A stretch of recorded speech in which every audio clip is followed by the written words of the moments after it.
talk about taking over your program. I mean, the season's almost here. I know you had a lot of experience in the middle school programs, but what's the difference going to be like jumping up to this high school team and getting used to these girls and just, I guess, getting underway, I guess, is the biggest thing. The biggest difference, is, of course, the speed, physicality in the high school versus middle school. So we're young. So getting our girls adapted to the speed and physicality, it's a long season. So we've got time to catch up with that. We're lucky because these girls have played through the middle school with us. So getting our style of play in with them, it's not going to be so much an issue. It's just now adding things for the high school level. We're excited. It's going to be it'll be a good season. I know everybody now has roster turnovers or whatever. It sounds crazy to say high school sometimes. Just talk about your roster and, who people can expect to see big things from early on. And I know you're going to be super young. It seems like over here, it seems like there's not been a lot of senior leadership in a few years. Just talk about some of the leaders that you can depend on, or is it trying to develop leaders early on in their careers and getting girls to step up and doing little things they're probably not used to, I guess. We got one senior, which is Matt Thornsbury, and she's played at the high school level before, so she's been bringing the energy, kind of keeping the girls focused. We've got Lexi Mapes, she averaged, I think, 13 points last year, 10 rebounds, so we expect the same thing out of her this year. Other than that, we're young. We got a lot of 7th, 8th, and 9th graders.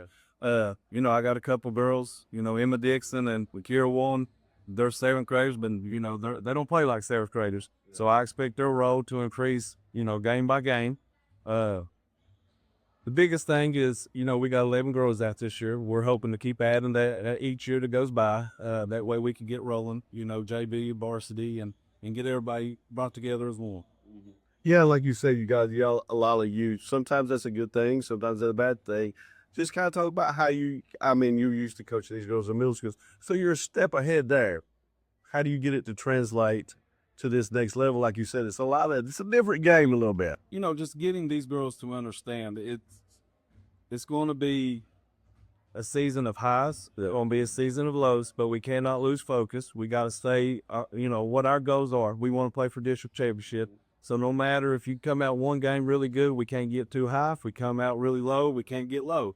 We got to stay focused and continue to do what we do. Yeah, and I guess probably for you guys being so young, just knowing that a district championship's not won or lost in December and making progress until you get to the end of the season, is that the kind of the message you're sending these girls? Learn from every game, every practice, everything you do in the court until the end of the season. Yeah, like I told them, I was like, games that we win in December doesn't matter when it comes time for tournament time.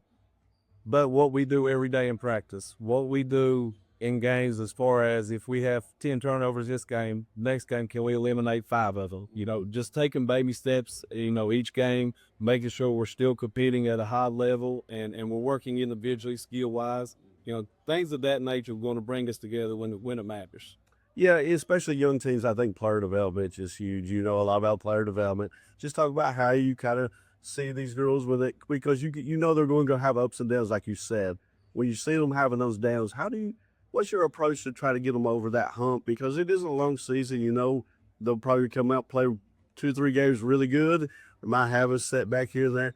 How do you, when you see those girls having setbacks, how do you kind of approach this as a coach? Is it just do your normal thing, or what's your approach with it? I know everybody's different. Well, my approach is, we bring them in and talk to them individually, and we'll show them clips of games that they've done really, really well to kind of bring their confidence back up. And we try to tell them next play. They're not worried about what you just did. If you make a turnover, do you bust your tail back on defense and get a turnover? Nobody's going to worry about you making a mistake if you turn around and cause a mistake. Yeah, and, it seems like you're in a tough district, but it's a 3-team district. So if you get hot, you win a couple games, you're sitting good in that 1 seed. But then again, you got 2 tough opponents there. So it's a catch-22 sometimes being in a 3-team district.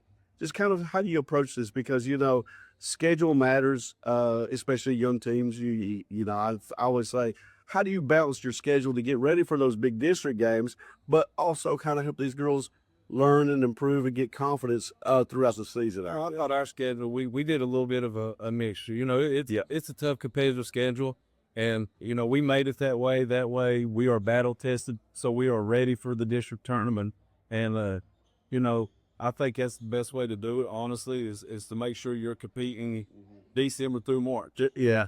Yeah, and I guess, coming up in this, you've seen the super region. So it makes your district even more important now. Just kind of talk to that approach with how you guys are going to kind of approach these district games because, you want to be in that one seed no matter what, because if you're in that one seed, you got a spot. And I know it's probably kind of weird to try to just jump up into it for the first time. So just kind of talk about that if you can.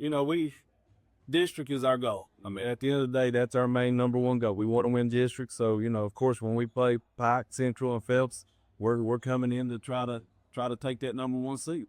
Yeah, and it just kept talking about, as the first year looking at this super, I know some coaches like it, some don't like it myself. It doesn't matter what I think. I always say it's always what the coaches and the players and the kids think about it.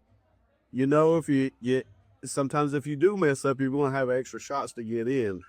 But then again, being in a 3-team district, it also takes away from one of your opportunities. Just kind of talk about that if you can. I like the super region. It gives you more opportunities. And, I kind of like being an underdog anyway. So, I like to see underdogs make a run in region. Yeah. I guess the last thing, just kind of talk about, we've talked about this team being young and stuff, but you got some talent on this team. Just talk about, how you build, and because I know you want to win right away, but, if these girls stay together and they build, you could build something special here, I believe. And I think we will build something special here. These girls, they're very dedicated. They like to get in and work individually, also as a team. So, skill-wise, I think it might be a year or two before you might really see how good these girls are. But, they don't lose focus. I mean, this is a very competitive group of girls. All right, thanks.